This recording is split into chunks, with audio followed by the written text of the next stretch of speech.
Hi, I'm Nitya, your tutor at Nityaz Academy. Let's learn solving linear equations and inequalities together step by step. Solving an equation means getting x all by itself. To do that, undo what's been done to it using inverse operations. Addition undoes subtraction. Multiplication undoes division. The golden rule: whatever you do to one side, do to the other side too. That keeps the scale balanced, so the equation stays true. Inequalities work almost exactly like equations, with one special rule.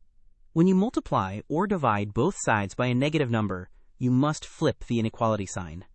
Watch. Negative 2x is less than 6. Divide by negative 2, and the less than becomes greater than, giving x greater than negative 3. Forget the flip and the answer is wrong. Let's solve 3x minus 7 equals 11. First, undo the subtraction by adding 7 to both sides. 3x equals 18. Then undo the multiplication by dividing both sides by 3. X equals 6. Always check. 3 times 6 is 18. Minus 7 is 11. It works. That check mark is your confidence. Now an inequality. 5 minus 4x is greater than or equal to 17. Subtract 5 from both sides to get negative 4x greater than or equal to 12. Now divide by negative 4, and because it's negative, flip the sign.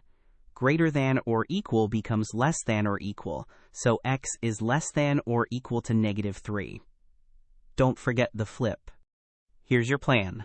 Isolate x by undoing operations, doing the exact same step to both sides. Then, check by plugging your answer back in. For inequalities, everything is the same except one thing. Multiplying or dividing by a negative flips the sign. Keep that rule front and center, and you'll solve these every time. Great work! Keep practicing with Nitya at nityazacademy.com for free lessons, worked examples, and practice.